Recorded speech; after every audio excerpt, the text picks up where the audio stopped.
பயிற்சி 5.2 question number 8ல் second subdivision x plus 1 whole square by 100 plus y minus 2 whole square by 64 equal to 1. இது plus வந்துருச்சு. அப்போ நீள்வட்டம் பெரிய நம்பர் 100 ஏ ஸ்கொயர் அப்போ இங்கே இருக்குது. யார் கீழே? எக்ஸ் ஸ்கொயர் கீழே. அப்போ இது எக்ஸ்ஹெச்சுக்கு இணையான நீள்வட்டம். ஓகே, இதுக்கு நம்ம பிரதியிடல் முறையை பயன்படுத்த போகிறோம். எக்ஸ் ப்ளஸ் 1 என்னன்னு வச்சுக்கலாம்? Capital x. அப்போ capital x square by 100 plus இது என்னன்னு வைக்கலாம்? Y minus 2 capital y. அப்போ இங்கே எழுதும்போது capital y square by 64 equal to 1. இதோட பேசிக் ஃபார்முலா ஏன்னா பெரிய நம்பர் ஏ ஸ்கொயர் இங்கே இருக்குது இல்லையா, அதனால் x square by a square plus y square by b square equal to 1. இது எக்ஸ் அச்சுக்கு இணையான நீள்வட்டம். Okay, a square b square கொஸ்டினை பார்த்து எழுதுறீங்க. ரூட் எடுத்தால் ஏபி கிடைக்கும். நீள்வட்டத்துக்கு ஃபார்முலா சி ஸ்கொயருக்கு இந்த ஃபார்முலா எழுதுறீங்க. அந்த மதிப்பெல்லாம் பிரதியிட்டால் இது வரும். இதுக்கு ரூட் எடுக்கும்போது 6. இப்போ சி கண்டுபிடிச்சாலே அடுத்து என்ன எழுதணும்? ஏஇ.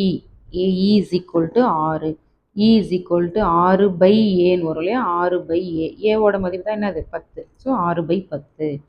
அடுத்து ஏ பை இ. ஏ 10. இ என்னன்னு கண்டுபிடிச்சிருக்கோம்? 6 பை 10. அது இங்கே எழுதியாச்சு. இந்த 10 சேர்ந்து 100ன்னு ஆயிடும். 100 பை 6. இதுதான் ஏ பை இ. இப்போ எக்ஸ் அச்சுக்கு இணையான நீள்வட்டத்துக்கான ஃபார்முலாவை எழுத போகிறோம். மையம், குவியம், முனைகள், இயக்குவரையின் சமன்பாடு. ஃபார்முலாலாம் நல்லா தரவாக இருக்கணும். அழகாக கரெக்டாக எழுதுறீங்க. ஓகே, 0,0 இங்கே இந்த அட்டவணை வந்து capital x capital y. Okay, அடுத்து இதை பார்த்துட்டிங்களா? இதை சொல்லலாம்னு நினைக்கிறேன். இந்த எக்ஸ் ப்ளஸ் 1 தான் நம்ம என்னன்னு வைக்கிறோம்? Capital x. அப்போ small x is equal to plus 1 அந்த சைடு போயிடும். அடுத்து ஒய் மைனஸ் 2 என்னன்னு செய்கிறோம்? கேபிட்டல் ஒய்ன்னு பேர் கொடுக்குறோம். அப்போ ஸ்மால் ஒய் இங்கே இருக்கும். இந்த -2 இந்த பக்கம் வந்தால் +2ன்னு மாறிடும். ஸோ இந்த இடத்துல ஸ்மால் எக்ஸ்னால் எக்ஸ் மைனஸ் 1, ஸ்மால் ஒய்னா ஒய் ப்ளஸ் 2. இதை இங்கே பார்த்து எழுதுறோம். X minus 1 y plus 2. X minus 1 y plus 2. Okay, 0,0 போட்டுமா? அப்போ கேபிட்டல் எக்ஸ் வர இடத்துல 0 கொடுங்க. 0 கொடுத்தா என்ன வரும்? -1. 0 மைனஸ் 1 -1. ஒய்க்கு 0 கொடுத்தா 0 + 2 2ன்னு வரும். அந்த 2 தான் நான் இங்கே எழுதியிருக்கிறேன்.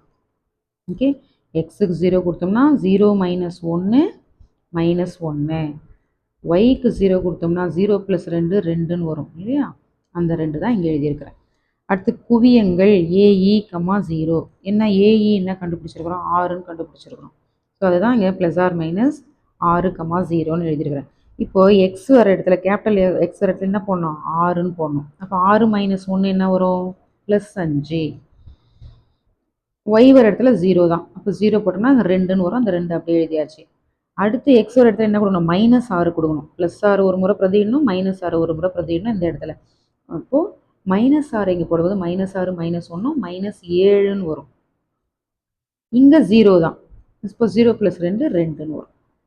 அடுத்து முனைகள் +/- a, 0. +/- a வந்து 10, 10, 0. அப்போ கேபிட்டல் எக்ஸ் இடத்துல 2 மதிப்பு கொடுக்கணும். 1 + 10, 10 - 1 9. இந்த 0 ஒய்க்கு 0 கொடுத்தோம்னா என்ன வரும்? 0 + 2 2ன்னு வரும். இதுதான் அந்த 2. அடுத்தது ஒய்க்கு வந்து எக்ஸுக்கு வந்து -10. இங்கே -10 கொடுங்க. -10 -1 -11ன்னு வரும். இங்கே 0 கொடுத்தோம்னா இந்த 0 + 2 2ன்னு வரும். ஓகேவா? எக்ஸுக்கு மதிப்பு கொடுக்கும்போதெல்லாம் ஒய்யும் பிரதியிடணும். அடுத்து இயக்குவரையின் சமன்பாடு x = +/- a பை இ. எக்ஸ்ன்றது கேபிட்டல் எக்ஸாக எடுத்துக்கிறோம். இந்த அட்டவணையில் +/- a பை இ தான் 100/6ன்னு கண்டுபிடிச்சிருப்போம். ஓகே, இப்போ இங்கே போயிட்டு இதுக்கும் பாரு. ஃபஸ்ட்டு +100/6 எங்கே போய் போடணும்? எக்ஸில் போய் போடணும், கேபிட்டல் எக்ஸில். அப்போ 100/6 -1 அதுதான் எழுதியிருப்பேன். 100/6 -1. இது எல்சிஎம் எடுத்து சுருக்குனா இது வரும். எல்சிஎம் எடுத்தால் 6ன்னு வரும். இந்த 6 எங்கே போயிடும்? அப்போ 100 - 6ன்னா 94. இது 2ஆம் வாய்ப்பாடில் கேன்சல் பண்ணிங்களா? 3 2 6ன்னு வரும். இது 47 முறை. 4 2 8 மீதி 1 14ன்னு வரும். 7 2 14. ஸோ 47/3. அடுத்தது -100/6 எங்கே போய் பிரதியிடணும்? இந்த எக்ஸில். அதான் இங்கே போட்டுருக்கு பாருங்க. -100/6 -1. ஸோ சேம் எல்சிஎம் எடுக்கும்போது இங்கே 6ன்னு வரும். இது வந்து -100 -6ன்னு வரும். அப்போ -106 இல்லையா? அந்த -106 இங்கே போட்டுருவேன். அதே 2ஆம் வாய்ப்பாடில் மேலே கீழே கேன்சல் பண்ணிங்கன்னா -53/3ன்னு வரும். இதுதான் எக்ஸோட மதிப்பு. இப்போ இந்த பிரதியிடுறதெல்லாம் கொஞ்சம் நல்லா பார்த்துக்கணும். இந்த இடத்துல பிரதியிட்டு எழுதுறது கவனமாக இருக்கவும்.